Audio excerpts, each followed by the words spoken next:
Let me tell you a story about a man who changed the world with his voice, his courage, and his belief in standing up for others. His name was Philip Randolph. He was born in 1889 and lived until 1979. That means he lived through some of the hardest times in American history. But even when things were unfair and dangerous for African Americans, Philip Randolph never stopped fighting for justice. Philip Randolph was born on April 15, 1889 in Crescent City, Florida. His parents taught him that all people should be treated fairly. His father was a minister and his mother was a seamstress. They raised him to believe in education and faith and never giving up. When he was a teenager, Philip moved to Jacksonville, Florida. There he finished high school and later moved to New York City, where he studied at the City College of New York.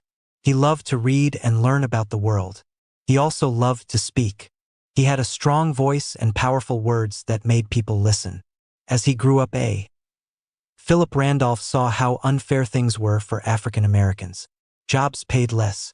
Housing was poor. Many could not vote. People were often treated badly just because of the color of their skin. He knew something had to change, so he began to write and speak about justice. He believed in nonviolence and smart organization. He said the best way to bring change was for people to stand together and demand fair treatment. In 1925, Philip Randolph helped start a group called the Brotherhood of Sleeping Car Porters. These were African American men who worked on trains helping passengers. They worked long hours for little pay and were not treated with respect. Philip said this was not right. He worked for years to help the porters form a union. A union is a group of workers who join together to speak with one voice. They ask for better pay, safer work, and fair treatment. It was not easy.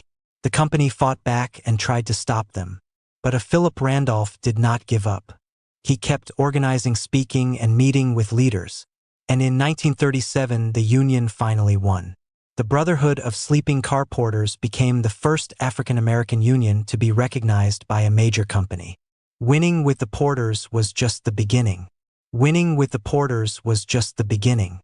Philip Randolph knew that African Americans were still being shut out of good jobs, especially in the government and military.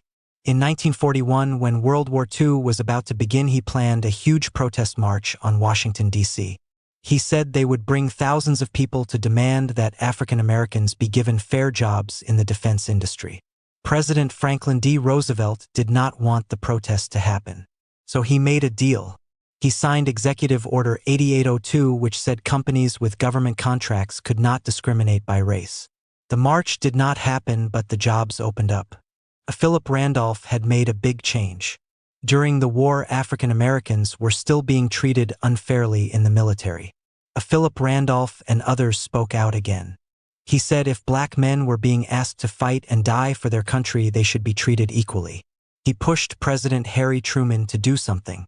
And in 1948, President Truman signed Executive Order 9981, which ended segregation in the U.S. military. That meant black soldiers and white soldiers would serve together. Philip Randolph helped make that happen through peaceful pressure and powerful words. By the 1950s and 1960s, the civil rights movement was growing.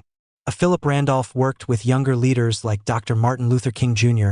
He believed the fight for jobs and freedom were one and the same. In 1963, Philip Randolph helped organize the March on Washington for Jobs and Freedom. This is where Dr. King gave his famous "I Have a Dream" speech. But Philip Randolph was the first speaker that day. He had worked for decades to bring people together for justice. He told the crowd that they were marching not only for civil rights but also for fair wages and full employment. For more than 50 years, Philip Randolph used his voice to fight for fairness. He helped workers.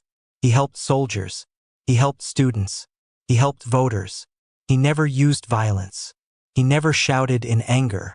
He believed in calm, powerful organizing and bringing people together. He was honored many times during his life. In 1964, he received the Presidential Medal of Freedom, the nation's highest civilian honor.